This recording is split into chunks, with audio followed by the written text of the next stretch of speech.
Hello everyone, welcome back to the channel. I did a video about a week or so back about the top 11 cheapest states to live in the US.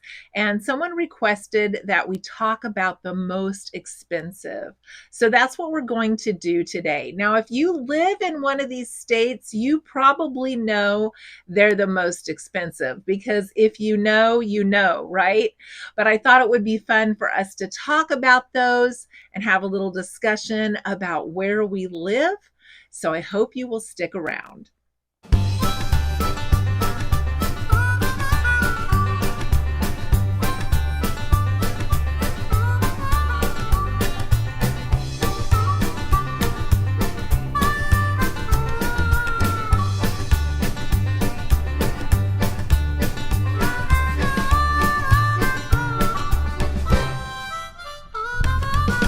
So the number one top state that is the most expensive is Hawaii. I have been to Hawaii once. I absolutely love Hawaii. But as you know, everything has to be shipped in there. It has to be flown in. So that makes it very expensive. They are widely cited as being one of the most expensive states due to the housing, due to the shipping costs. And they said an average loaf of bread over there is $5.34. Can you imagine? Now, when we visited in 2004, so that's over 20 years ago, back then McDonald's value meals were like $3.99. And I remember back then, they were over $7. So pretty much doubled what they were in Kansas, where I lived at the time. So I can only imagine what the costs are now. The second most expensive state is California. And I hear about this one a lot because over the last 7 years, we've had a lot of people from California actually move to Kansas, telling people that it is just too expensive to live out there. Now, they have high housing costs and overall expenses, including gasoline and taxes. A lot of people talk about how expensive it is, and it is called the Golden State for a reason, is what they say, because of how expensive it is. They have a shortage of energy out there that drives up costs. One of my friends who does a YouTube channel and lives in California, she talks about her rolling blackouts, and that is Daphne from My Mountain Home. If you ever watch her, she has to deal with them shutting off her power from time to time, and she really has to be careful not to lose food because sometimes it can be off a really long time, and that would be really hard to deal with. They have a lot of environmental mandates that also drives up the price. The average half gallon of almond milk in California is $5.05. And they say the average San Jose home is $1.7 million. I can't even imagine. The third most expensive state in the US is New York. And you probably knew New York would be right up there. New York City drives up that price as well as other urban areas. It is known for having high taxes and expensive living costs, especially around those urban areas. And we have some YouTube friends that are also in New York State. Now, if you live in the state, it's a little bit better, but it depends a lot about your proximity to New York City and some of the other high cost of living areas. Those areas that have a close proximity to New York City can drive up the cost. And we will talk about some of those in the next few states. Massachusetts comes in at number 4, having a high quality of life, having solid health care, and state-of-the-art education. These are the reasons that they say that Massachusetts is so expensive, and it contributes to their high cost of living. If you live in Massachusetts, let us know about your health care and your education, because I found that to be really interesting that Massachusetts rates up there with high cost of living because of those standards. The fifth highest cost of living is Alaska. Now, I had a son that lived up there for a couple of years, and it also has very high shipping costs.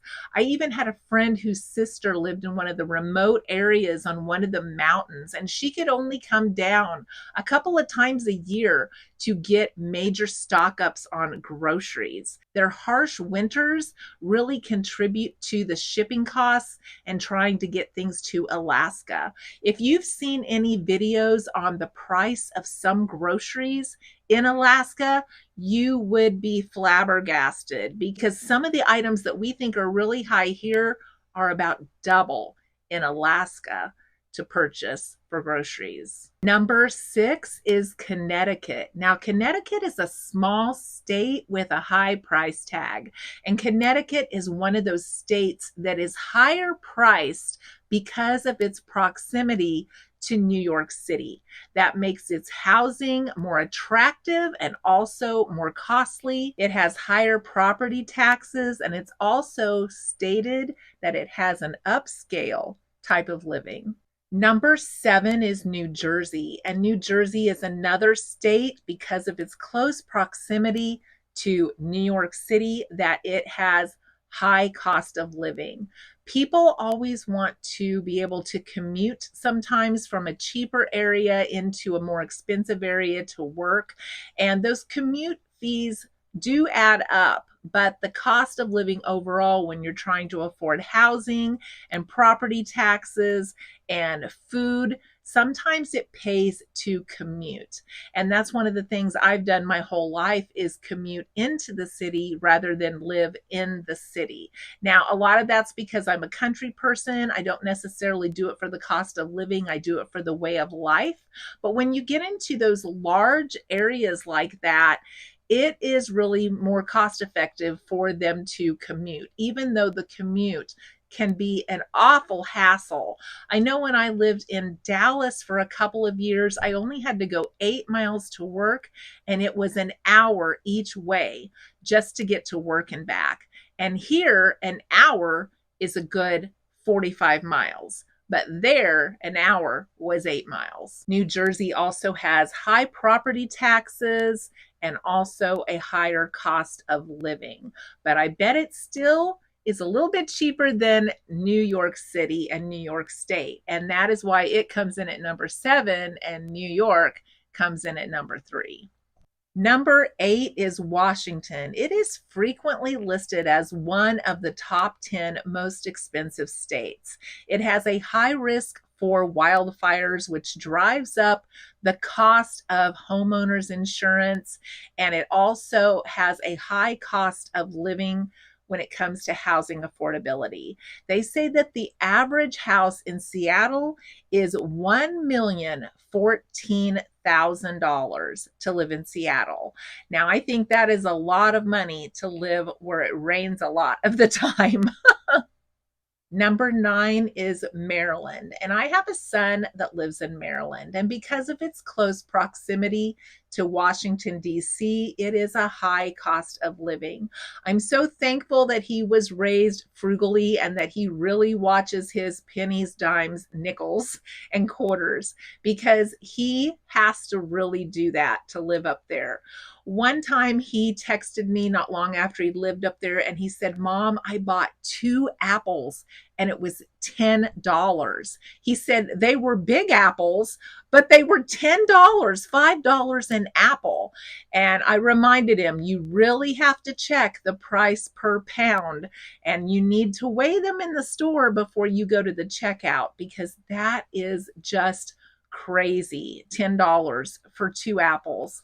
But the costs in Maryland, especially in Bethesda and Annapolis, are very expensive. They have higher taxes up there and a very high cost of living. So you have to be very frugal to live in this area and be able to afford your housing and your food. Number 10 is Oregon. And I had a daughter that lived out there for 4.5 years with her boyfriend. And in Oregon, it attracts a lot of younger millennial age people. And because of that, they have had a housing shortage. They have had apartment shortages. And there are places like Eugene, Oregon, that don't allow their city to expand. So the housing that they have is all of the housing that they have. So if their apartments go up, that would be okay, but they can't go out because they're not going to make the city any bigger. I remember when she moved up there, she had a really tough time even finding an apartment, and that was quite a few years back. So I can imagine what it is like now. But because it attracts this age group and because there is such a high demand for housing out there, their cost is higher and their groceries are higher. They are really big into health foods and natural foods. There's a lot of stores like that out there to do your shopping. And one of the things I really enjoyed when I visited her is we went to one of those stores that had a lot of bulk foods that you could dip your flour into bags and weigh it.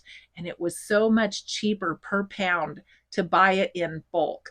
We don't have those options here in Kansas, unfortunately, at least not where I live at.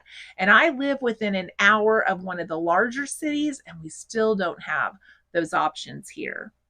Now, your bonus one for number 11 in this video is Colorado. Colorado has high homeowners insurance. They average about $2,600 a year, and that again is because of their high risk for wildfires and their high risk for hail claims. They are second in the nation for hail claims. And I didn't realize that about Colorado. So I found that really interesting. So high homeowners insurance and high cost of living in Colorado. So as we look at where we live, sometimes we have options about moving to a more affordable area. Sometimes we don't. Sometimes we feel like we need to stay close to family and friends, or at least within driving distance or half a day's driving distance of family and friends. And that's why many people feel stuck staying where they live. If you were born in New York and your family's in New York, you may not see an option about leaving New York. Same with California. You may not feel like you can leave California to a more affordable area if your family and your home base has always been there.